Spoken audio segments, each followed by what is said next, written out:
Hello दोस्तों, प्रयागराज महाकुंभ मेले का जो नियम होता है ना, उस नियमों में बहुत बड़ा बदलाव किया गया है। अगर आप भी प्रयागराज यानी कि महाकुंभ जाने के लिए सोच रहे हैं, प्रयागराज का जो महाकुंभ मेला है, ठीक है, वहां पे जाने के लिए सोच रहे हैं या आप अपने परिवार के साथ जाने के लिए सोच रहे हैं, तो आपको इस 5 नियमों के बारे में जानना बहुत ही जरूरी है। अगर आप इस 5 नियमों के बारे में नहीं जानते हैं, तो आप मेला अगर जाते हैं यानी कि महाकुंभ में जाते हैं, तो आपको बहुत बड़ी मुसीबत हो सकती है। तो प्रयागराज मेला में इतनी ज्यादा भीड़ हो रहे हैं ना, जिसकी वजह से सरकार को बहुत ही बड़ी कदम को उठाना पड़ा है। सबसे पहला कदम ये है कि प्रयागराज के जो मेला होता है वो नो व्हीकल क्षेत्र के अंडर में डाल दिया गया है। यानी कि प्रयागराज के अंदर में आप किसी भी तरीके का कोई भी वाहन जो होता है, उस वाहन को लेकर के आप एंट्री नहीं कर सकते। आपको पैदल यात्रा करना पड़ेगा। आपको बहुत दूर तक पैदल यात्रा करना, यानी कि कोई भी किसी भी प्रकार का वाहन हो, टू व्हीलर हो, फोर व्हीलर हो, या किसी भी प्रकार का कोई भी वाहन हो, उस वाहन को लेकर के आप प्रयागराज का जो महाकुंभ मेला है उस मेले के अंदर में एंट्री नहीं कर सकते। दूसरा जो बदलाव किया गया है कि जो भी वीआईपी पास लेते हैं, यानी कि वीआईपी जो पास होता है, उस वीआईपी को पास लेने के बाद अब अपने जो फोर व्हीलर होते हैं या टू व्हीलर होते हैं, यानी कि किसी भी प्रकार का जो व्हीकल होता है, उसको लेकर के आप मेले के अंदर में एंट्री कर लेते थे। यानी तो उसका जो कैंपस होता है उसके अंदर में एंट्री कर लेते थे। लेकिन मेले में जो भीड़ को इतना ज्यादा भीड़ बढ़ गया, और इस भीड़ होने के बाद जो आम जनता होती है उसको बहुत ही ज्यादा परेशानी हो रहा था, जिस वजह से सरकार ने यह दूसरा नियम बदला है कि जो वीआईपी पास होता है उसको भी पूरी तरीके से, यानी पूर्ण तरीके से रद्द कर दिया गया है। और आपको किसी भी तरीके का कोई भी वीआईपी पास नहीं मिलेगा, और आपको डायरेक्ट आपको पैदल यात्रा करना पड़ेगा। अगर आप अपने परिवार के साथ जा रहे हैं या अपने फैमिली के साथ जा रहे हैं, अगर आपके पास छोटे बच्चे हैं, तो आप इन चीजों को ध्यान रख करके ही आप महाकुंभ मेले में जाए। जो तीसरा बहुत बड़ी बदलाव किया गया है वो ये किया गया है कि महाकुंभ में जो इतनी ज्यादा भीड़ हो रही है ना, तो भीड़ को देखते हुए जो भी श्रद्धालु महाकुंभ मेले में जा रहे हैं उन सभी को सुविधा हो और उनको किसी भी प्रकार को कोई तकलीफ न हो, इस वजह से महाकुंभ मेले में जो एंट्री करने के लिए जा रहे हैं, तो उसका जो रास्ता होता है, जिस भी रास्ता से एंट्री कर रहे हैं, तो यानी कि महाकुंभ मेला जहां पे है उससे लगभग 25 से 30 किलोमीटर के रेंज में सारे रास्ते को वन वे कर दिया गया।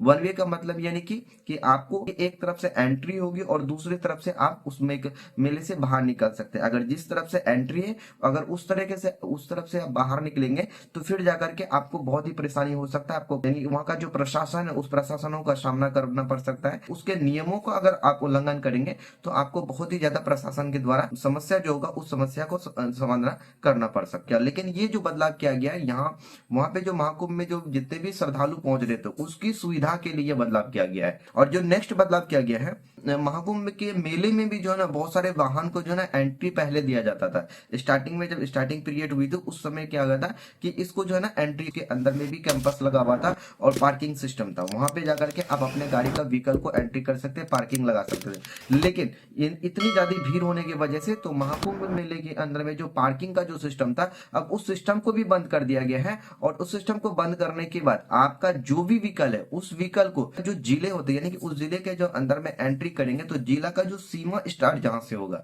यानी कि जहां से भी स्टार्ट होगा, चाहे वो सीमा आपका 10 किलोमीटर, 15 किलोमीटर, 20 किलोमीटर या 25 या 30 या उससे ज्यादा किलोमीटर की रेंज में भी हो सकता है।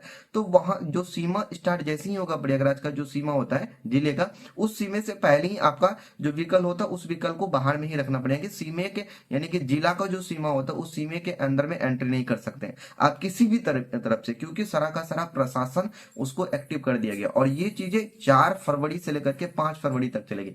5 फरवरी के बाद फिर से आप अपना जो व्हीकल को होता है वो व्हीकल को आप ले जा सकते हैं। अंदर में आपको पार्किंग का जो सुविधा होता है उस पार्किंग का सुविधा को आपको दे दिया जाएगा। लेकिन 5 फरवरी तक आपको ये सुविधा आपको उपलब्ध नहीं करवाया जाएगा। ये सुविधा इसलिए क्योंकि 5 फरवरी तक बहुत ही ज्यादा दिक्कत होने वाली, बहुत ही ज्यादा श्रद्धालु वहां पे पहुंच रहे हैं, जिस वजह से सरकार ने ये बहुत ही बड़ा फैसला लिया है। लास्ट जो हमारे पास जो अपडेट दिया गया है वो अपडेट ये है कि आपका जो टू व्हीलर होता था, यानी कि लोकल किसी भी काम करके लोकल व्यक्ति जो वहां के, तो वहां पे क्या होता है कि वो टू व्हीलर लेकर के ट्रेवल कर लेते थे। लेकिन उसके ऊपर भी पूरे और पूर्ण तरीके से उसके ऊपर भी पाबंदी लगा दिया गया है। यानी कि कुल मिलाकर करके देखा जाए तो आप 4 से 5 फरवरी तक के अंदर में किसी भी प्रकार का कोई भी व्हीकल को आप जिले के अंदर में, यानी कि उस जिला का जो भी रेंज है उस रेंज के अंदर में आप व्हीकल से ट्रेवल नहीं कर सकते। चाहे आप अपना पर्सनल वाहन हो या किसी भी प्रकार का सरकारी वाहन चल रहा है, सारे वाहनों को रोक दिया गया और आप उसके अंदर में अगर आप महाकुंभ में जा रहे हैं, अब अपने फैमिली के साथ में जा रहे हैं तो पूरा सुरक्षा के साथ जाए, क्योंकि आपको वहां पे पैदल यात्रा करना पड़ेगा। इन सारे अपडेटों को ध्यान में रख करके ही आप महाकुंभ में जाएं, क्योंकि मेले बहुत ही ज्यादा बड़ा है और बहुत ही लोग वहां पे आ रहे हैं, तो बहुत ज्यादा दिक्कत हो रहा है, बहुत ही सारा परेशानी हो रहा है। तो ये सारी चीजों को ध्यान में रख करके आप अपने मेले जाए और फैमिली का ख्याल रखें, खुद भी सुरक्षित रहे, अपने परिवार को भी सुरक्षित रहे। चलिए दोस्त, मिलते हैं एक नई वीडियो में नई जानकारी के साथ। तब तक के लिए जय हिंद, जय भारत।